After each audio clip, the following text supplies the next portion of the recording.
Hello, everybody. Welcome to Late Night Football. Welcome to a match reaction show. It's Bundesliga time. But not watched a Bundesliga game for a while, but it's finished. Stuttgart 1, Bayern Munich 2. Bayern Munich go back to the top of the Bundesliga with the win.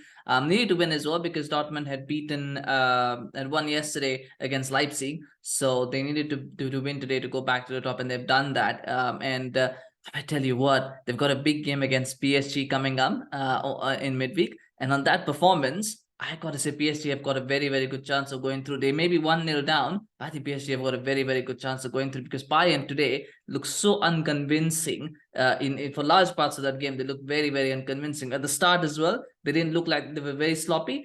They couldn't deal with Stuttgart's press, I felt. And there were moments where I think Stuttgart would have thought, right, maybe we could have done more with what we had. But as it so happens, sometimes you can get a little bit of a sniff, but if you don't make it happen, you kind of end up paying for it, especially when you play against a team like Bayern. And that's what happened with the Ligt's goal. It would have been a bit of a sucker punch because they played well up to that punch, Stuttgart. Then to concede a goal like that, it would have really, really disappointed them. I don't think Bayern deserved to go into the break at 1-0 up. But at the same time, you don't, it's not about deserving, right? It's about earning. And I think Bayern earned that lead eventually. They got that and they got it, right? That's the way it is. You don't worry about what deserved or what not. The fact is that they got that goal. They went 1-0 up, and then they go 2-0 up. I thought that second goal is actually a work of art. If you look at it, it's a real work of art. That second goal. I mean, it comes to Musiala, such a beautiful pass into Muller. And that layoff from Muller is just. That's so the chef's kiss, right? That is so good because he's got to be aware of the fact. First of all, he's got to be in a position where he can receive the ball from Musiala, and then he's got to be aware of the fact of where Choupo-Moting is, and then put the pass through. So that's just beautiful. The Choupo-Moting's finish is really exquisite because it's a first touch finish, which is very hard to do, but he gets it right. But without that pass from Muller, that none of that happens. I think that pass from Muller was so beautifully weighted, and to do it in one touch, I think it's just unbelievable. So we'll give a bit of love. Normally the goal scorers get a lot of love, and you don't get the pass before doesn't get that appreciation. But I think we'll give it here. I think it was a beautiful pass from Muller. And to think about Thomas Muller as well, isn't it? He came through. I remember 10 to 12 years ago when he came through. Actually, he was seen as this goal poacher, goal scorer, could score goals from pretty much anywhere. Not in terms of anywhere as in that he could score long range goals, but more that he could score goals no matter what position he played in. He was seen as this big striking, prodigy, goal scoring prodigy. Now he's converted himself into a number 10, a creative number 10 of sorts, somebody who presses forward, doesn't get as many goals. And I think that has been a big problem for him, is that his goal scoring has suffered because he has become this selfless player. And so in clutch moments, when you need a goal scorer, you don't look at Thomas Muller, which is kind of a bit of a shame. But nonetheless, he's reinvented himself and he's become this different player. Not that reinvention has been good for him because he's finally found he found his feet again. He won a Champions League. He's been a big part of Bayern's success.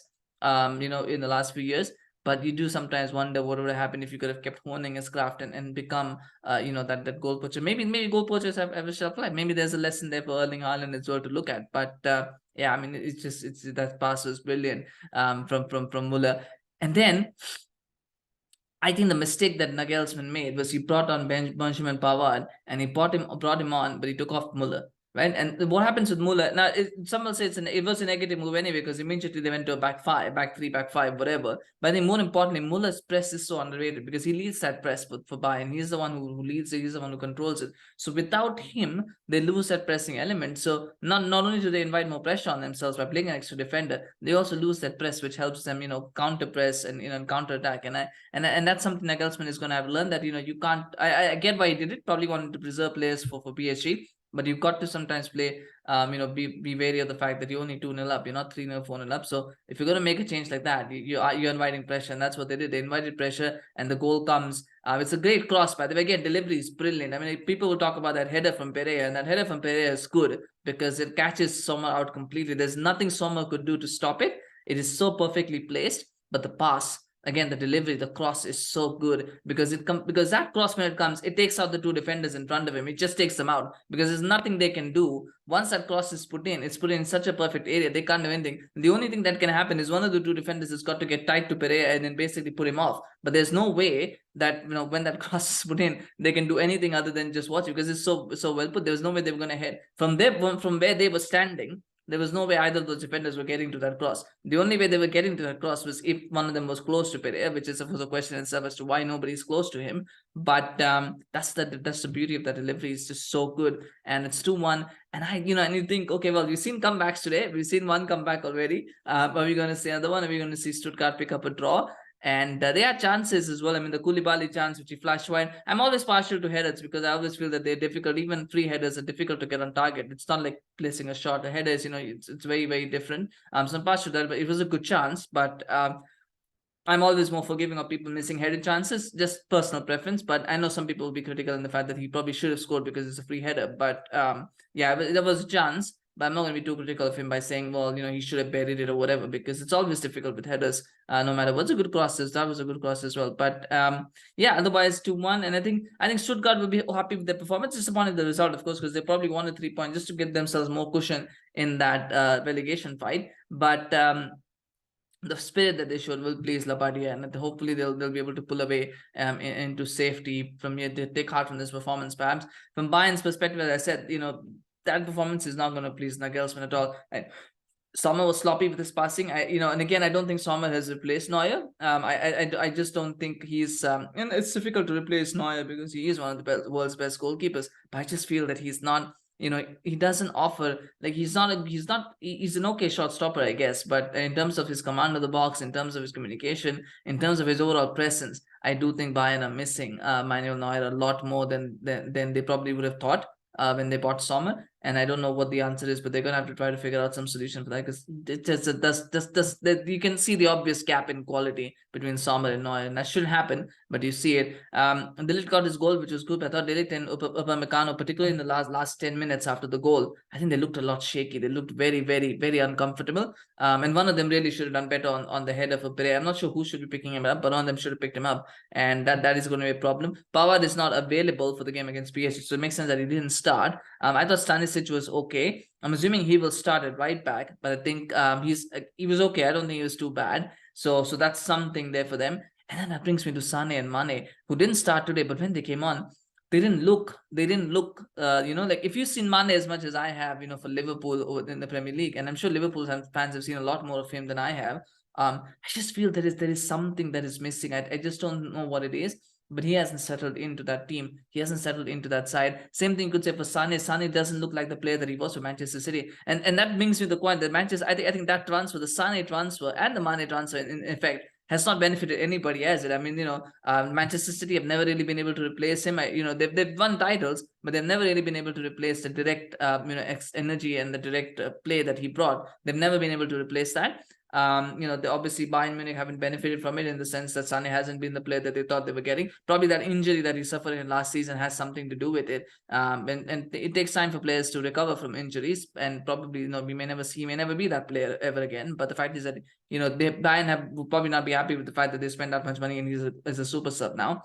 And then same thing for Mane. I think Liverpool have obviously struggled without him this season. They're probably starting to come out of it now, and I think over the course of maybe next season they'll probably feel that was the right time to let him go. But they have struggled this season without him, and I don't think Bayern have as well got the best out of him. And the fact that Choupo-Moting is playing better than him and starting ahead of him, it's gonna grate at Mane for sure for a little bit. It's going to hurt his ego a little bit that. He left Liverpool where he was a starter, a legend, a fan favorite, and he's come to Bayern Munich and he's basically a glorified super sub. So, and that's something perhaps that is what it is. The Bundesliga and the Premier League probably don't mesh that well. I mean, we've seen that with Jadon Sancho, who's having problems adjusting. Timo Werner had problems. Kai Havertz has had problems. So, players who do well in the Bundesliga generally don't tend to do well in the Premier League. And then you could say the same that players who do well in the Premier League don't seem to be doing well in the Bundesliga. So maybe there's something there as well for league differentiation. But nonetheless, and that brings me to Alphonso Davies. I mean, what a player. He was a man of the match today for Bayern Munich. He really was. Fantastic performance from him. He was so direct, so dry. And there was a heat map that was shown as halftime where Davies was the only player on that left-hand side. There was nobody else even close to him on that left-hand side. He had the freedom of Munich really on that left-hand side. He could do whatever he wanted because Musiala kept coming in to give him that space, which shows how much they rely on him for the attacking displays. He's someone who's very, he's got pace. He's very direct, and some of his delivery is really, really brilliant. I mean, he's probably wasted as a left back, but I think you play that position the way that he plays it. I think He just looks like he belongs in that team, doesn't he? Just looks like he's the driving force of that team at sometimes, and he will be key when they play PSG. Of course, he's gonna have to deal with Messi on that side. That will be a fascinating battle to watch when that comes around. Anyway, let me know your thoughts on the game. Of course, smash like if you enjoyed the video, especially if you're a Bayern fan and are happy that Bayern won and are back at the top of the league. What did you think of? Let me know in the comments what you thought of the game. What did you think of Bayern's performance, Stuttgart's performance? Of course,